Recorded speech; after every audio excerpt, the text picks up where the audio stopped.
Here is a question on general organic chemistry. Read the question carefully and think about the answer. Let us solve it step by step. Let us now begin solving this step by step. Step 1. Identify the atoms involved in bond X.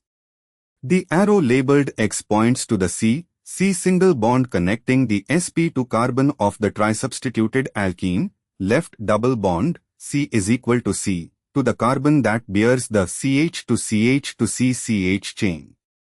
The left carbon is part of AC is equal to C double bond, making it sp2 hybridase.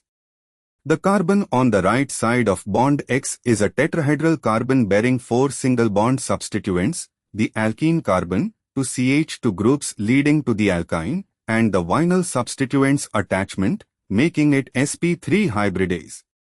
Step 2. Determine hybridization of each atom in bond X. The carbon on the alkene side of bond X involved in AC is equal to C double bond sp2 hybridase. The carbon on the chain side of bond X, 4 single bonds, no double or triple bonds directly on it sp3 hybridase. Step 3. Conclude the orbital overlap.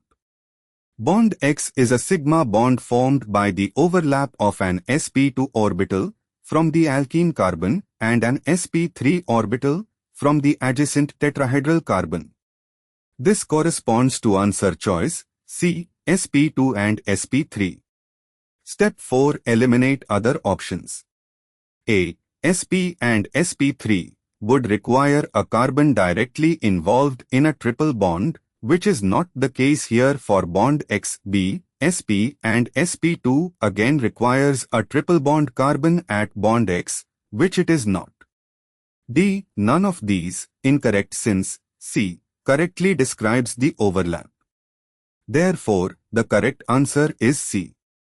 Therefore, the correct answer is option C.